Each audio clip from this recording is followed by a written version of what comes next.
Hello, എന്താ പറയണേന്ന് പറയട്ടെ. ഇന്നത്തെ വിഷയം പല വിഷയങ്ങളും ഇന്നലെ നടന്നു എന്ന് എനിക്കറിയാം, പക്ഷെ അതൊന്നും ഞാൻ ഇന്ന് പറയുന്നില്ല കേട്ടോ. കാരണം ഒരുപാട് ന്യൂസ് എല്ലാം അതല്ലേ. അപ്പം നമ്മൾ ഇന്ന് പറയാൻ പോകുന്ന, ഡിസ്കസ് ചെയ്യാൻ പോകുന്ന കാര്യം,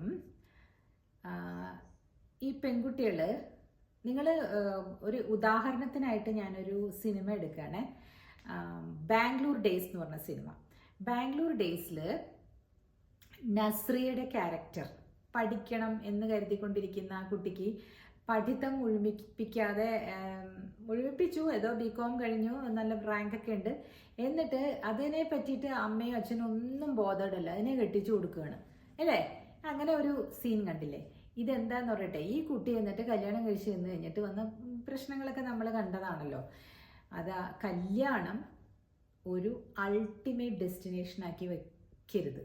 പണ്ട് 1990s ഞാൻ പലപ്പോഴും പറഞ്ഞിട്ടുണ്ട്, എൻ്റെ കാര്യം ഞാൻ പറഞ്ഞിട്ടുണ്ട്. എനിക്ക് ആ ഒക്കൽ എന്ന് പറഞ്ഞ ഗ്രാമത്തിൽ നിന്നും എനിക്ക് മോചനം വേണം. അപ്പം ഞാൻ എന്താണ് ചെയ്യുന്നതെന്ന് വെച്ചാൽ, ഞാൻ പഠിച്ചൊക്കെ കഴിഞ്ഞ് കഴിഞ്ഞിട്ടും എറണാകുളത്ത് പോയി പ്രാക്ടീസൊക്കെ ചെയ്യുന്നുണ്ട്. പക്ഷെ എന്നാലും കൃത്യസമയത്തിന് വീട്ടിൽ വന്നിട്ട് അച്ഛനും അമ്മയും ഉണ്ടാവും, എല്ലാത്തിനും ഒരു ഒരു ചട്ടക്കൂടുണ്ടല്ലോ. അപ്പോൾ എനിക്ക് എൻ്റെതായ രീതിയിൽ ജീവിക്കണമെങ്കിൽ എനിക്ക് ആ ഗ്രാമത്തിൽ നിന്നും പെർമനൻ്റ് ആയിട്ട് I have to come out. നഴ്സിങ്ങും അങ്ങനെയൊക്കെ പഠിച്ചവർക്ക് ഇച്ചിരി കൂടെ എളുപ്പമാണ് സ്വന്തം കാലിൽ നിൽക്കാൻ. അപ്പോൾ ഇത് ഞാൻ എന്ത് ചെയ്യും എന്ന് വെച്ചാൽ, എനിക്ക് എൻ്റെ മനസ്സിൽ, ഞാൻ ലോ കഴിഞ്ഞപ്പോൾ തന്നെ അച്ഛനെന്നെ കല്യാണം കഴിപ്പിച്ച് കൊടുക്കണം, അത് തന്നെയായിരുന്നു എൻ്റെ ആഗ്രഹം. അത് ആരും നിർബന്ധിക്കേണ്ട കാര്യമൊന്നും ഉണ്ടായിരുന്നില്ല. ഞാനങ്ങനെ കല്യാണം കഴിച്ചു. ഇന്നത്തെ കാലം വ്യത്യസ്തമാണ്. അന്ന് എനിക്കും ശരിക്കുള്ള വരുമാനമായിട്ടുണ്ടായിരുന്നില്ല, എൻ്റെ ഹസ്ബൻഡിനും കുറേ സാഹചര്യങ്ങൾ കൊണ്ട് നല്ല ജോലിയായിട്ടുണ്ടായിരുന്നില്ല. പക്ഷെ സ്റ്റിൽ വി ഗോട്ട് മാരീഡ്. ഇത്രയും കാലം വരെ വന്നു. അതിന് 2 ഫാക്ടേഴ്സ് ഞാൻ പറയട്ടെ. ഫിനാൻസ് ഞങ്ങൾ ഉച്ചത്തിൽ ഡിസ്കസ് ചെയ്തു, പറഞ്ഞു. അതായത് എന്താണ് ഗ്രൂമിൻ്റെ ഫിനാൻഷ്യൽ നില എന്നുള്ളത് ഞങ്ങൾ മനസ്സിലാക്കിയിരുന്നു. ശരിയാണ്, അവരുടെ അച്ഛനൊരു അഷുറൻസ് ഒക്കെ തന്നിരുന്നു, വീടൊക്കെ ഉണ്ട് ഞങ്ങൾക്ക്, വീട് ബോയ്സിനുള്ളതാണ്, മകളെ കല്യാണം കഴിപ്പിച്ചു വിടാനുള്ളതൊക്കെ അദ്ദേഹത്തിൻ്റെ കയ്യിലുണ്ട് എന്നൊക്കെ പറഞ്ഞിരുന്നു. അത് വേറെ വിഷയം. പക്ഷേ നമ്മൾ അതൊന്നും അല്ല നോക്കിയത്. We just looked into the graduation of the group. അതായത് എന്ത് ഗ്രാജുവേറ്റ് ആണ് അദ്ദേഹം, എന്താണ് അദ്ദേഹം പഠിച്ചിട്ടുള്ളത്, അതറിയാൻ വേണ്ടിയിട്ട് ഞാൻ CV-യും ഡോക്യുമെൻസിൻ്റെ, അതായത് ഡിഗ്രി സർട്ടിഫിക്കറ്റിൻ്റെ കോപ്പിയൊക്കെ വാങ്ങിയിരുന്നു കേട്ടോ. അപ്പം എനിക്ക് മനസ്സിലായല്ലോ, first class engineering graduate in എന്താ പറയുക 90s, അതൊരു വലിയ അച്ചീവ്മെൻ്റ് തന്നെയാണ്. അപ്പോൾ എനിക്ക് എൻ്റെ ക്ലാർവോയൻസിൽ ഞാൻ ചിന്തിച്ചപ്പോൾ, രണ്ടുപേരും കൂടി ഏതെങ്കിലും ഒരു, എപ്പോഴും എൻ്റെ മനസ്സിൽ ചെന്നൈ, ബാംഗ്ലൂർ, ബോംബെ ഇങ്ങനെയുള്ള സ്ഥലങ്ങളിലായിരിക്കും ജീവിക്കണമെന്ന് അങ്ങനെയൊക്കെ പറയുമായിരുന്നു. ഇതൊക്കെ അറിയാതെ മാനിഫെസ്റ്റഡ് ആയതായിരിക്കാം. സോ അത് ഒരു കാര്യം കേട്ടോ. ഫിനാൻഷ്യൽ സപ്പോർട്ട് എൻ്റെ അച്ഛൻ തന്നു. അത് അന്നത്തെ കാലത്ത് ഡൗറി എന്നൊക്കെ പറഞ്ഞ് ഭയങ്കര ഭീഷണിയൊന്നും മുഴക്കി ചെയ്യേണ്ട കാര്യമൊന്നും അല്ല. അത് ചെറിയൊരു ഗിഫ്റ്റ്, അല്ലെങ്കിൽ ഈ മകൾക്കും പയ്യനും സാമ്പത്തികമായിട്ട് കുറച്ച് എന്താ പറയുക സഹായം എന്നുള്ള രീതിയിലാണത് എടുത്തത്. That was okay. എനിക്കത് ഓക്കെ ആയിരുന്നു. ബിക്കോസ് ഞങ്ങളുടെ കാര്യത്തിന് വേണ്ടിയിട്ട് വിനിയോഗിക്കാനുള്ള പ്രാപ്തിയൊക്കെ എനിക്കും ഉണ്ടായിരുന്നു. എൻ്റെ ഹസ്ബൻഡ് സപ്പോർട്ട് ചെയ്യുകയും ചെയ്തു. ബാക്കിയുള്ള കാര്യങ്ങളിലേക്കല്ല ഞാൻ വരുന്നത്. ഈ വിവാഹങ്ങൾ ഫെയിലാകുന്നതിൻ്റെ റീസൺസാണ് ഇന്നത്തെ. അപ്പോൾ ഈ നസ്രിയയുടെ ക്യാരക്ടർ, ആ കുട്ടി അല്ലാണ്ട് അയ്യോ എനിക്ക് പഠിക്കണമായിരുന്നു, അയ്യോ എനിക്ക് കല്യാണം കഴിക്കേണ്ട, അങ്ങനെ കൺഫ്യൂസ്ഡ് ആണ്. കണ്ടിട്ടില്ലേ അതിൻ്റെ ആ കുട്ടിയുടെ കസിൻസിൻ്റെ അടുത്ത് പറയുന്നില്ലേ, എനിക്കും നിങ്ങൾക്കും ഒക്കെ കേൾക്കുന്നവർക്ക് അറിയാൻ പറ്റും, 90s-ലുള്ളവർക്കൊക്കെ, 90s കല്യാണം കഴിച്ചവർക്കൊക്കെ. 96-ലാണ് ഞാൻ കഴിച്ചത്. എല്ലാവർക്കും ആ ഒരു 23-24 വയസ്സിനുള്ളിൽ വിവാഹം കഴിക്കുമ്പോൾ സെറ്റിൽഡായി. ഇങ്ങനെയല്ലേ ഞാൻ ഇതിന് മുമ്പ് ഒരു ഷോർട്ട്സ് ഇട്ടത്. ഇപ്പോൾ ഞാനിത് പറയാൻ കാര്യം, ഞങ്ങളുടെ കുടുംബത്തിൽ തന്നെ എൻ്റെ കസിൻസിൻ്റെ മക്കൾ 2 പേര് ഇപ്പോൾ റീസെൻ്റായിട്ട് ഡൈവോഴ്സായി. അപ്പോൾ എന്തുകൊണ്ടാണ്? അവർക്ക് നല്ല ഫിനാൻസ് ഉണ്ട് കേട്ടോ, അവർക്ക് നല്ല ഫിനാൻഷ്യൽ സപ്പോർട്ട്സ് ഉള്ള സിസ്റ്റം ഉള്ളവരാണ്. പണത്തിൻ്റെ ഒരു ഇതാണോ എന്ന് അവിടെ വരാൻ സാധ്യതയില്ല. എന്തുകൊണ്ടാണ് അങ്ങനത്തെ ഇൻകമ്പാറ്റബിലിറ്റി വരുന്നത് എന്നും നമുക്ക് മനസ്സിലാകുന്നില്ല. നല്ല ആളുകളുമാണ് അവർ, കള്ളു കുടിക്കുകയോ അങ്ങനെയുള്ള ദൂഷ്യ സ്വഭാവമുള്ളവരോ എക്സ്ട്രാ മാരിറ്റൽ അഫെയർ ഉള്ളവരോ ഒന്നുമല്ല, ചാറ്റിങ് അങ്ങനെയൊന്നും ഉള്ള പയ്യന്മാരും അല്ല. പക്ഷേ ഇവർക്കൊന്നും ഇവർക്ക് അങ്ങോട്ട് യോജിച്ച് പോകാൻ പറ്റുന്നില്ല. അതിൽ ഒരു റീസൺ ഞാൻ ഒരു ആളുടെ കാര്യത്തിൽ ഞാൻ കണ്ടത്, ഈ പയ്യൻ അബ്യൂസീവായിട്ട് മാറി. പിന്നീട് ഈഗോ അങ്ങ് ഹൈ ആയിട്ട് പോയിട്ട് എന്നെ കഴിഞ്ഞ ആരുമില്ല, അങ്ങനെ മിടുക്കിയായ ഒരു പെൺകുട്ടിയാണ്. ആ പെൺകുട്ടിയുടെ വിവാഹം നടത്തിയത് അവരുടെ അമ്മ, അച്ഛൻ്റെ അമ്മ ഒരുപാട് പ്രായമായതാ. ഈ കുഞ്ഞിനെ അവരാ വളർത്തിയത്. അപ്പോൾ അച്ഛൻ്റെ അമ്മ പറഞ്ഞു, ഞാൻ മരിക്കുന്നതിന് മുമ്പ് എനിക്ക് നിൻ്റെ വിവാഹം കാണണം, ഇതാണ് അല്ലെങ്കിൽ ഞാൻ മരിച്ചു പോയി എനിക്കിത് കാണാൻ പറ്റില്ല. ഈ ഒരു ഇമോഷൻ ട്രാക്കിൽ ഈ കുട്ടികളെ പെട്ടെന്ന് അങ്ങോട്ട് കിട്ടിയ പിടിയാലെ അതങ്ങോട്ട് നിർബന്ധിച്ച് അങ്ങോട്ട് കഴിക്കുകയാണ്. നമ്മൾ അടുത്തുള്ളതാണ്, ആരും മോശമൊന്നും പറഞ്ഞിട്ടില്ല എന്നൊക്കെ പറഞ്ഞിട്ട്. പക്ഷേ ഇവരുടെ ഫാമിലിയും അവരുടെ ഫാമിലിയും ഒട്ടും കമ്പാറ്റബിൾ അല്ലായിരുന്നു. അതാണ് പറയുന്നത്, ഇന്നത്തെ കാലത്ത് ഈ why families are getting too much involve in their children's life. അതാണ് എനിക്ക് മനസ്സിലാകാത്തത്. എല്ലാവരുടെ അടുത്തും കാണുന്നുണ്ട്. ഒന്നില്ലെങ്കിൽ അച്ഛനമ്മ, ചെറുക്കൻ്റെ അച്ഛനും അമ്മയായിരിക്കും, അല്ലെങ്കിൽ പെണ്ണിൻ്റെ അച്ഛനും അമ്മയായിരിക്കും, ഭയങ്കര ഇൻവോൾവ്മെൻ്റ് ആയിരിക്കും. സ്വർണത്തിൻ്റെ കാര്യത്തിൽ തുടങ്ങും. സ്വർണം കൊണ്ടുവന്നിട്ട് ഞങ്ങളുടെ ലോക്കറിൽ വെച്ചാൽ മതി, അമ്മായിയമ്മയും അമ്മായിയച്ഛനും കടന്നു കയറ്റം. അതെങ്ങനെ ഉണ്ടാകും അല്ലേ? അത് ആ കുട്ടിയുടെ കാര്യമല്ല ഞാൻ പറയണം, ഒരു ജനറലായിട്ട് പറയുന്നതാണ്. ഇത് ഫെയിലാവാനുള്ള പല കാര്യങ്ങളെ. അപ്പോൾ മാരേജ് ഡിവോഴ്സ് പ്രൂഫ് ആക്കാൻ എന്ത് ചെയ്യണം എന്ന് ഞാൻ ഇതിന് മുമ്പ് കുറച്ച് നാളുകൾക്ക് മുമ്പ് ഒരു വീഡിയോ ചെയ്തിട്ടുണ്ട്. നിങ്ങളൊന്ന് പുറകിലോട്ട് പോയി നോക്കി. ഇത് ഞാൻ അവലോകനം ചെയ്യാണ്. ഈ 2 ഡിവോഴ്സസും കണ്ടു കഴിഞ്ഞപ്പോൾ ഞാൻ കുറച്ച് നേരം ഇങ്ങനെ വല്ലാണ്ട് ഇരുന്ന് പോയി. എന്ത് കാര്യത്തിനാണ് അപ്പോൾ ഇങ്ങനെ ഡിവോഴ്സ് ചെയ്തിട്ട് ഇനി അടുത്തത് എന്താകും അറിയില്ല. അപ്പോൾ ആദ്യത്തെ കേസിൽ വന്നിട്ട് ഇതാണ് കാര്യം, ഫിസിക്കലി അബ്യൂസ് ചെയ്യാൻ തുടങ്ങി. രണ്ടാമത്തെ കേസിൽ വന്നിട്ട് ലോങ് ഡിസ്റ്റൻസ്. പയ്യന് വേറെ എവിടെയോ ഒരു രാജ്യത്ത് ജോലി, കുട്ടിക്ക് ഇവിടെ ജോലി. അപ്പോൾ ഇവിടെ നിന്ന് അവിടെ നിന്നും പോയാൽ ആ രാജ്യത്തൊന്നും പോയി ഇതിന് ജോലി കിട്ടാൻ നല്ല മിടുക്കി കുട്ടിയാണ്, നല്ലോണം പഠിച്ച് ജോലിയൊക്കെ വാങ്ങിച്ച കുട്ടിയാണ്, അല്ലാതെ ഈ കാശ് കൊടുത്ത് എഞ്ചിനീയറിങ് വാങ്ങിച്ചൊന്നുമല്ല കേട്ടോ. അപ്പോൾ ഈ കുട്ടിക്ക് സ്വാഭാവികമായിട്ടും തൻ്റെ ജോലി, പഠനം എല്ലാം മുന്നോട്ട് കൊണ്ടുപോകണമെന്നുണ്ടാവില്ലേ. ഇപ്പം ഞാൻ ഇനിയിപ്പോൾ ആ കുട്ടിയല്ല എന്തെങ്കിലും ഒരു ഫോറിൻ യൂണിവേഴ്സിറ്റിയിലൊക്കെ കണ്ടുപിടിച്ച് പുറത്ത് പോയി ജീവിക്കണം. കാരണം 10-32 വയസ്സായില്ലേ, ഇനിയിപ്പോൾ സ്വന്തമായിട്ട് പുറത്തേക്ക് പോകാനും അതിനൊക്കെയുള്ള നല്ല സാമ്പത്തിക ശേഷിയുള്ളവരാണ്. അപ്പോൾ അവർക്കത് ചെയ്യാം ഒറ്റയ്ക്കായി എന്നുള്ള ഒരു തോന്നൽ ആ കുഞ്ഞിനെ മതിക്കുന്നുണ്ടാവും.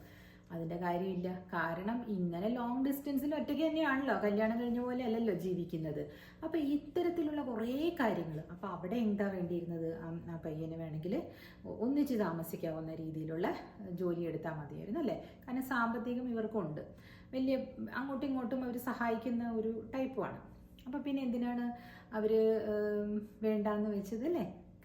ആ ഇൻകമ്പാറ്റബിലിറ്റി എന്ന് പറയുന്ന സാധനം ആദ്യമേ വിവാഹത്തിൻ്റെ ഉള്ളിലേക്ക് നുഴഞ്ഞു കയറുകയാണ്. ആദ്യത്തെ സ്റ്റേജിൽ ഈ അമ്മമ്മ അയ്യോ ഇമോഷണലി ഇത് ചെയ്ത് അവരവരുടെ സ്നേഹം കൊണ്ടായിരിക്കും കേട്ടോ, കുഞ്ഞുങ്ങളുടെ കല്യാണം കാണാനുള്ള സ്നേഹം കൊണ്ടായിരിക്കാം. പക്ഷേ അത് ചില സമയത്ത് കോടാലിയാകുന്നുണ്ട്. അതാണ് അവിടെ കണ്ടത്. ഇത് തന്നെയല്ലാതെ ഒരുപാട് അബ്യൂസീവായിട്ടുള്ള കല്യാണങ്ങൾ കുറേ ഉണ്ട് കേട്ടോ. അതല്ല ഞാനിപ്പോൾ ഇവിടെ പറഞ്ഞു എന്ന്, ഞാൻ ഈ 2 വെച്ചിട്ടെന്ന് പറഞ്ഞെന്ന് മാത്രമേ ഉള്ളൂ. നിങ്ങൾക്ക് വേറെ അധികം കഥകളൊക്കെ ഉണ്ടാകാം. ഇടിക്കുകയും തൊഴിക്കുകയും ചെയ്യണ ആൾക്കാരെയൊക്കെ ജീവിതത്തിൽ വെച്ചുകൊണ്ടിരുന്ന നമ്മളുടെ ആരോഗ്യം തന്നെ, മരണപ്പെട്ടില്ലെങ്കിൽ പോലും ആരോഗ്യം ഉണ്ടാകുമോ? ചതവും ഇതുമായിട്ട് പിന്നെ ജോലിക്ക് പോകാൻ പറ്റുമോ? ഒരുപാട് നഴ്സുമാർ കണ്ടിട്ടില്ലേ, അവർ വളരെ ഇതുള്ള ജോലിയല്ലേ അവരുടെ, വളരെ ടാസ്ക്കാണ് അവർക്ക് അല്ലേ. രോഗികളെ പരിചരണവും അത് രാത്രി ഡ്യൂട്ടിയൊക്കെ കഴിഞ്ഞ് കഴിഞ്ഞ് വീട്ടിൽ വന്നിട്ട് വീട്ടിലെല്ലാം ചെയ്തു വെച്ചിട്ട് പോകണം. ഹസ്ബൻഡ് അനങ്ങില്ല, അങ്ങനത്തെ ആൾക്കാരുണ്ട്. പക്ഷേ എല്ലാം സഹിച്ചവർ ചെയ്യുകയും ചെയ്യും. പുറത്തൊക്കെ ആകുമ്പോഴേ കുറച്ച് നാൾ കഴിഞ്ഞ് കഴിയുമ്പോൾ ഈ ഹസ്ബൻഡും അതിനകത്തേക്ക് ഇൻവോൾവ് ആകും. തന്നെയാണെങ്കിൽ ആരെയും ഇവിടെ നിന്ന് അങ്ങോട്ട് കൊണ്ടുപോകരുതെന്നേ ഞാൻ പറയുള്ളൂ. നിങ്ങൾക്ക് ദേഷ്യം തോന്നിയാലും കുഴപ്പമൊന്നുമില്ല, ഹസ്ബൻഡിൻ്റെ അച്ഛനെയും അമ്മയൊക്കെ ഗസ്റ്റായിട്ട് കൊണ്ടുപോയിക്കോളൂ. നിങ്ങളവിടെ നിങ്ങളുടെ കുഞ്ഞുങ്ങളെ നോക്കാൻ ഒരു 6 മാസത്തേക്ക് ചെയ്യരുത്. അത് ചെയ്യുമ്പോഴും ഒരു ഇങ്ങനത്തെ ഒരു കടി വരുന്നുണ്ട്. എല്ലാവരും അങ്ങനെയല്ല മാഡം എന്ന് പറഞ്ഞാൽ മിക്കവാറും അങ്ങനെയാണ്. സോ നിങ്ങളുടെ ജീവിതം നിങ്ങൾ തന്നെ കെട്ടിപ്പടുക്കണം. അച്ഛനമ്മമാരെ അതിൽ ഇൻവോൾവ് ചെയ്യരുത്. അവരോട് സ്നേഹം കാണിക്കണം, അവർക്ക് ഗിഫ്റ്റ് കൊടുക്കണം, അവരെ കാണാൻ പോകണം, അതൊക്കെ ശരി തന്നെ. പക്ഷേ ഇയാളുടെ കുറ്റം പോയിട്ട് നിങ്ങളുടെ അമ്മയോടും പറയണ്ട, അദ്ദേഹത്തിൻ്റെ അമ്മയോടും പറയണ്ട. അതേപോലെ ഭാര്യയുടെ കുറ്റം വായ തുറന്ന് പറയരുത് ഒരിടത്തും. അത് ഈ പറഞ്ഞ കല്യാണത്തിൻ്റെ വിജയത്തിന് അത്യാവശ്യമാണ്. ചെയ്ത് പ്രൂവ് ചെയ്തതുകൊണ്ട് പറയണതാണ് കേട്ടോ. അല്ലാതെ എല്ലായിടത്തും അങ്ങനെയല്ല ചേച്ചി എന്ന് പറഞ്ഞാൽ അത് എല്ലാവരും അങ്ങനെ ഒന്ന് പ്രാക്ടീസ് ചെയ്ത് നോക്കണം, എന്നാലാണ് അറിയാൻ പറ്റുള്ളൂ. അപ്പോൾ ഈ കഥയിൽ, ഈ നസ്രിയയുടെ കഥയിൽ നിങ്ങൾ നോക്കിക്കേ, ബോറടിക്കുകയാണ് കുട്ടിക്ക്. രണ്ടും രണ്ട് ധ്രുവങ്ങളിലാണേ. അങ്ങേർക്കൊരു ഒരു ഒരു വലിയ പാസ്റ്റ് ഉണ്ട്, ഒരു ട്രാജഡി ഉണ്ട് അങ്ങേരുടെ പഴയ കാലത്തിൽ. ഈ കുട്ടിക്കാണെങ്കിൽ അങ്ങനെ ഒന്നുമില്ല, ഒരു ബബ്ലി കൊച്ച്. അപ്പോൾ രണ്ടുപേരും കൂടെ മാച്ച് ആകാണ്ട് വരുന്ന ഒരു ആ ഡൈവോഴ്സിൻ്റെ വക്കിലേക്കൊക്കെ വരണത് അച്ഛനമ്മമാർ തമ്മിലാണ്. പിന്നെ അടി, ജോലിക്കാരി കയറി ഇടപഴകുന്നു, ഇടപഴകുന്നു അല്ലല്ലോ, ഇടപെടുന്നു, ചില സമയത്ത് നാക്ക് വിളിക്ക് പോകുന്നു. അപ്പോൾ ഇതൊക്കെ നമ്മൾ കണ്ട സിനിമയിലൂടെ നമ്മൾ പഠിക്കേണ്ട കാര്യങ്ങളാണ്. അപ്പോൾ പഠിച്ചുകൊണ്ടിരിക്കുന്ന കുട്ടികളെ, മിടുക്കികളായ പെൺകുട്ടികളെ എത്ര വേണമെങ്കിലും അങ്ങ് പഠിപ്പിക്കുക. കല്യാണം പതുക്കെ വരും. എന്നോട് ചോദിക്കുന്നവരോട് ഒരു ആൻസറും കൂടിയാണ് ഞാൻ പറയുന്നത്. എല്ലാവരും പെൺകുട്ടികളെ നന്നായി പഠിപ്പിക്കുക. പിന്നെ വേറൊരു കാര്യം, പഠിപ്പിച്ചു കഴിഞ്ഞിട്ട് ജോലി കിട്ടിയില്ല അങ്ങനെ പറഞ്ഞ് അവരെ ഭർത്സിക്കരുത്. ചില കോഴ്സസില്ലേ, വളരെയധികം പൈസ മുടക്കി പഠിപ്പിക്കേണ്ട കോഴ്സസ്, അതിനൊക്കെ പോയിട്ടുണ്ടെങ്കിൽ, ഇപ്പം MBBSൻ്റെ കാര്യം പറഞ്ഞില്ലേ ഇന്നലെ സിംഗിളിൻ്റെ വീഡിയോയിൽ, അതൊക്കെ നിങ്ങൾ കേട്ട് കാണുമല്ലോ അല്ലേ, എല്ലാവരും കാണുന്നുണ്ട്, അതുകൊണ്ട് ഞാൻ പറഞ്ഞു. MBBS പൈസ കൊടുത്ത് മേടിച്ച് അതിന് ജോലി കിട്ടി പോകാൻ വലിയ പാടാണ്. അങ്ങനെയുള്ള കോഴ്സിൻ്റെ കാര്യമല്ല കേട്ടോ ഞാൻ പറയുന്നത്. ഇപ്പോൾ ഈ MCOM BCOM ഒക്കെ റാങ്കോട് കൂടി പാസ്സായ കുട്ടികളെയൊക്കെ അടുത്ത MBA ലെവലിലേക്ക് വിടണം. അത് കഴിഞ്ഞ് അവർക്കൊരു ജോലിയാകും. എൻ്റെ ഒരു ഫ്രണ്ടിൻ്റെ മകള് വളരെ വലിയ പ്രശസ്തമായിട്ടുള്ള ഇൻസ്റ്റിറ്റ്യൂട്ടിൽ നിന്ന് IIM എന്നൊക്കെ പാസ്സായിട്ട് 50 ലക്ഷം രൂപയാണ് CTC എന്ന് പറഞ്ഞാൽ എത്ര രൂപ, 3-4 ലക്ഷം രൂപ കൈ കിട്ടുക കൊച്ചിന്. 26 വയസ്സ് കാണുമായിരിക്കും, 26-27. അവർ ജോലി ചെയ്തൊക്കെ ജീവിക്കുകയാണ്. കല്യാണമൊക്കെ അവിടെ നിൽക്കട്ടെ എന്നാണ്. കാരണം എന്താ, സ്വന്തം കാലിൽ നിൽക്കുകയാണ്, ഫിനാൻസ് ഉണ്ട്, ഫിനാൻഷ്യലി ഇൻഡിപെൻഡൻ്റ് ആണ്. അപ്പോൾ അങ്ങനെയുള്ളവർക്ക് ജസ്റ്റ് അവരങ്ങനെ ജീവിച്ചോട്ടെ. പിന്നെ വേറെ ഒരു ഫ്രണ്ടിൻ്റെ സിസ്റ്ററുണ്ട് കേട്ടോ, ഇതുപോലെ തന്നെ വലിയ ലോ കോളേജിൽ നിന്നൊക്കെ നല്ല ബിരുദമൊക്കെ നേടി, ഇതാണ് ഇപ്പോൾ ഒരു വലിയ കൺസൾട്ടിങ് ഫേമിലൊക്കെ വർക്ക് ചെയ്യാണ്. ആ കുട്ടിക്ക് 40 ഇയേഴ്സായി. ആ കുട്ടി എന്താണെന്നറിയോ, കുറച്ച് പ്ലംപ്പാണ്, കുറച്ച് വണ്ണമുണ്ട്. അപ്പോൾ ആദ്യമേ പറഞ്ഞു, ഇങ്ങനെ ഒരുപാട് വണ്ണമൊക്കെ ഉള്ളതുകൊണ്ട് ആരെങ്കിലുമൊക്കെ വന്ന് നിന്ന് കുറ്റം പറഞ്ഞു പോകുമ്പോൾ ഞാൻ മനസ്സ് വിഷമിക്കാനായിട്ട് എന്തിനായിരിക്കുന്നത്, ഐ ഡോണ്ട് വാണ്ട്. ആ കുട്ടി ഇപ്പോൾ ബാംഗ്ലൂരിൽ സ്വന്തമായിട്ട് വീട് വാങ്ങിച്ച് ഒരു കുഞ്ഞ് പട്ടിക്കുട്ടിയൊക്കെ വളർത്തി ജീവിക്കുന്നു. അവരതിലൊരു സന്തോഷം കണ്ടെത്തുന്നുണ്ട്. പിന്നീടുള്ള കാലങ്ങൾ എങ്ങനെയാകുമെന്ന് ചോദിച്ചാൽ 2030 ആകുമ്പോഴേക്കും ജനസംഖ്യ കുറയും എന്നൊക്കെയാണ് പറയുന്നത്. ഇത് കാരണം 50% പേരും അങ്ങനെയാണ് പറയുന്നതേ, വിവാഹം കഴിക്കില്ല എന്ന്. ചില കാര്യങ്ങൾ കണ്ട് നമ്മൾ രണ്ടാമത് ഒരു ഈ ഡിവോഴ്സിലേക്കൊക്കെ പോയി കഴിഞ്ഞിട്ടുള്ള ആ കുട്ടികളുടെ ഒരു ട്രോമ കാണുമ്പോഴേ ശരിയാണ്, ഇതിലും ഭേദം കഴിക്കാതിരിക്കുന്നത് തന്നെയാണോ എന്നുള്ളൊരു ഡിസിഷനിലേക്ക് പേരൻസും എത്തിപ്പോകും. ഇങ്ങനെയുള്ള കാര്യങ്ങൾ കാണുമ്പോൾ ഒരു റീസണും ഇല്ലാതെ ഡിവോഴ്സ്, അതെ ഒരു ഫ്രണ്ട്ലി ഡിവോഴ്സാണ് അതൊക്കെ. പിന്നെ നമ്മുടെ കാലത്തുള്ള ആൾക്കാർ ഡിവോഴ്സ് ചെയ്യുന്നില്ല എന്നുള്ളൂ, എന്നാലും സ്ലീപ്പ് ഡിവോഴ്സ് ഉണ്ട്. രണ്ട് റൂമുകളിൽ ജീവിച്ച് അവനവൻ്റെ കാര്യങ്ങൾ നോക്കി പോകുന്ന ആൾക്കാരുണ്ട്. അത് പിന്നെയും കുഴപ്പമില്ല. 40 വയസ്സൊക്കെ കഴിഞ്ഞ് കഴിയുമ്പോൾ they just don't want to have common bedroom അല്ലെങ്കിൽ കോമൺ കാര്യങ്ങളില്ലായിരിക്കാം അവർക്ക്. അതുകൊണ്ടായിരിക്കാം അവരങ്ങനെ സെപ്പറേറ്റഡ് ആയിട്ട് ഇരിക്കുന്നത്. അത് രണ്ടുപേർക്കും കുഴപ്പമില്ലായിരിക്കാം. That's okay. If both of them are okay with it, fine. പക്ഷേ രണ്ടുപേരും മറുകണ്ഠം ചാടി പോയിട്ട് ഒരു വീടിൻ്റെ അടിയിൽ ജീവിക്കരുത്. അങ്ങനെയാണെങ്കിൽ നിങ്ങൾ വിട്ടിട്ട് പോകുന്നതാണ് നല്ലത്. ഇൻസ്റ്റഗ്രാമിൽ ഒരു ലേഡി ഞാനുമായിട്ട് വഴക്കൂടിയെന്ന് ഞാൻ പറഞ്ഞില്ലേ, അത് പറയാണ്, എൻ്റെ 40 വയസ്സിൽ എൻ്റെ ബോഡിക്ക് കുറേ ആഗ്രഹങ്ങളൊക്കെ ഉണ്ട്. എൻ്റെ ഹസ്ബൻഡിന് അതിനുള്ള കഴിവില്ല. 50 വയസ്സായി, 10 വയസ്സിൻ്റെ വ്യത്യാസത്തിൽ കല്യാണം കഴിപ്പിച്ച് തന്നു. എൻ്റെ യൗവനമൊക്കെ എന്ത് ചെയ്യും ഞാൻ? അപ്പോൾ ഞാൻ അതിന് വേണ്ടിയിട്ട് ഒരു ബോയ് ഫ്രണ്ടിനെ വെച്ചിട്ടുണ്ട്. അതിലെന്താ മാഡം തെറ്റ്? നിങ്ങൾ ഏത് ലോകത്താണ് ജീവിക്കുന്നതെന്ന് അവരോട് ഞാൻ എന്താ പറയുക? എനിക്ക് അതിനൊന്നും ഉത്തരം പറയാൻ നേരമില്ല എന്ന് പറഞ്ഞിട്ട് തോന്നുന്നു. ഞാൻ ആദ്യമൊക്കെ ഒന്ന് പറഞ്ഞു നോക്കിയോ, അപ്പോൾ അവർ കടന്നു കയറുകയാണ്, എന്നെ ആക്രമിക്കുന്ന രീതിയിൽ പറയുമായിരുന്നു, ഞാനെന്തോ ഭയങ്കര കുലസ്ത്രീയാണ്. അതൊന്നുമല്ല.